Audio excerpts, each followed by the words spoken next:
원래 특히 이제 대선 같은 경우에는 이제 자기 마케팅이 있거든요. 네. 그래서 후보로 결국 뛰지 않을 계획임에도 불구하고 나간다고 얘기하거나 나갈 듯 얘기하는 분들이 있죠. 네. 근데 유독 이번에 국민의힘은 엄청 많았어요. 처음에 한 20명까지 20명 가까이 네, 됐는데요. 이름이요. 네. 참 그것도 이제 좋지 않은 그런 모습 중에 하나인데요. 11명이 많이 줄었다고 얘기하기에는 너무 많은 숫자죠, 지금도. 그래서 이제 컷오프가 이제 불가능한데요. 그 과정에서 뭐 자기 노출 또 자기 존재감, 네. 자기 마케팅을 좀 하자는 분들이 이렇게 봐도 이제 꽤 있는 거죠. 탄핵 당한 정당에서 우리가 또 후보를 내서 치르는 거기 때문에 이미 기울어진 운동장에서 출발을 하는 겁니다. 그렇기 때문에 지지율이 그렇게 나올 수밖에 없는 지금 초반이긴 하지만 그런 것이어서 일단 훨씬 더 어려운 싸움이라는 건 우리 국민의힘 다 알고 있다고 생각을 하고요. 다만 이 국민의힘의 지금 후보 경선 과정을 보면서 제가 좀 아쉬운 것은 반명 빅텐트 이야기 많이 나오고 한덕수 총리 차출설까지 나오는데 그러니까 오로지 우리가 기대할 수 있는 근거는 이재명 대표가 앞서가는 유력한 후보지만 비호감도도 가장 높다는 그 점에서 이제 비호감의 어떤 그 여지를 최대한 넓혀서 한마디로 모으면 되지 않겠느냐라는 생각을 하는 건데요. 근데 이 그러니까 반명 빅텐트론을 하기 위해서는 저는 주체가 잘못됐다고 생각을 해요. 우리 당에서 그걸 주장하려면 비윤이나 반윤이 주도를 해야 됩니다. 적어도 윤석열 대통령의 유연 유법한 계엄이 잘못됐다. 그리고 탄핵을 찬성했던 그리고 윤석열 대통령의 이 잘못된 것을 우리 당으로부터 끊어내야 된다라고 하는 절박한 개혁적인 보수들이 중심이 돼서 그분들 주도로 근데 이재명 대표도 문제가 있으니 반명으로 다시 모아봅시다.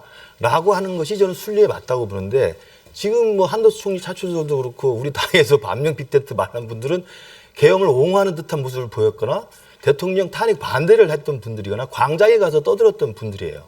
그러니까 거기에 반명에 누가 들어오겠습니까? 막말로 반명 빅텐트를 만약에 김문수 장관이나 나경원 의원이 든다고 해서 거기서 이야기하는 분이 이낙연 총리까지 불러들인다 아닙니까? 이낙연 총리가 오겠습니까? 아니라고 봐요. 그러니까 우리 당에서 경선이 성공해서 정말 힘든 싸움이지만 정말 해볼만 해서 끝까지 승리를 생각해서 기대를 해보려면 우리 당의 빅텐트든 뭐든 중심을 잡는 세력이 적어도 계엄에 반대했고 탄핵에 찬성해서 윤석열 대통령의 역사적 잘못을 정리해내는 그 세력이 주체가 돼서 깃발을 들여야 한다고 생각을 합니다. 어떻게 보시는지. 이런 겁니다. 그러니까 지금 사실 대선이라는 거는 우리가 흔히 얘기하잖아요.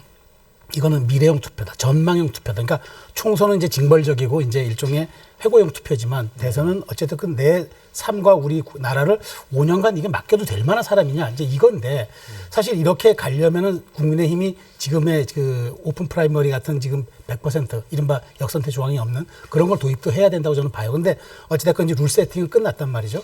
근데 지금 사실상 이번 대선을 냉정하게 평가하면은 이거 여야를 떠나서 이재명 대 반 이재명 구도 맞습니다. 그러니까 사실상 어찌 본다면 이재명 후보에 대한 찬반 투표 형식을 갖게 되는 겁니다. 자, 그렇다면은 사실상 속성이 이러하면은 지금 국민의힘 주자들이 모든 주자들이 내가 이재명을 이길 수 있다라고 얘기하는 이른바 이재명 우월론은 이재명을 꺾겠다고 하는 그 얘기는 일종의 디폴트 같은 거예요. 기본값이에요. 어쩔 수 없는. 그건 제가 보기에 그거를 왜 꺼내 들었냐고 물으면 그건 정답을 다 얘기할 수가 없어요. 왜냐하면 당연한 거니까.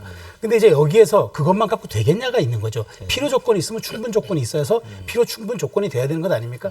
그런 측면에서 그러니까 반 이재명 혹은 내가 이재명을 이길 수 있다는 그런 우월론은 그거는 필요 조건이지만 충분 조건이 없어요. 그 충분 조건이 뭐냐면 실제 이제 오세훈 시장이라든가 유승민 의원이 던진 이야기들이죠. 우리 국민들이 결국 대선에서 누구를 뽑을 것이냐의 문제는 양쪽 진영은 지금 다 결집이 되어 있습니다. 네. 항상 결집이 되어 있는 그 국민들은 정해져 있는 분들이 있어요. 근데 이제 가운데 있는 분들이 중도 무당층이 그렇죠. 이분들이 어떤 선택을 하느냐에 대선의 승패가 갈리는데 이분들은 사실 쉽게 설명하면 노무현 대통령을 대선 때 찍으신 분이고 그다음 이명박 대통령을 찍으신 분이고 박근혜를 찍었고 문재인을 찍었고 윤석열을 찍은 분들이에요.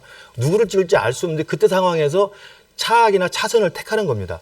근데 그분들 입장에서 봤을 때는 윤석열에 대한 평가는 이제 정치적으로 퇴장이 됐지 않습니까? 그리고 사법적으로 끝났죠.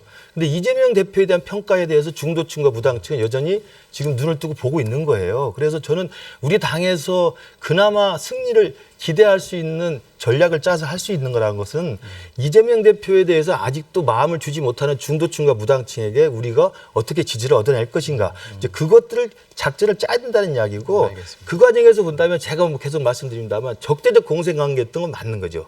헌재도 그건 지적을 했던 거예요. 그러니까 의회에서 민주당이 지나치게 관용과 절제 없이 입법권을 남용했다는 이야기를 했고 그 과정에서 윤석열 대통령이 그런 정치적으로 그렇게 굉장히 힘들었을 거라고 이해가 될 만하다. 그러나 하면서 파면을 한 거죠. 그러니까 저는 그런 부분에 대해서 우리 국민들의 중도층과 무당층의 이런 양쪽 이재명과 윤석열이라는 적대적 공생관계에서 두 명 다 퇴장시키고자 하는 사람들이 많다면 저는 이재명 대표에 대해서 정치적으로 선거의 결과에 반영될 수 있다고 봅니다. 저는 그것이 국민의힘의 마지막 저는 희망이라고 생각해요.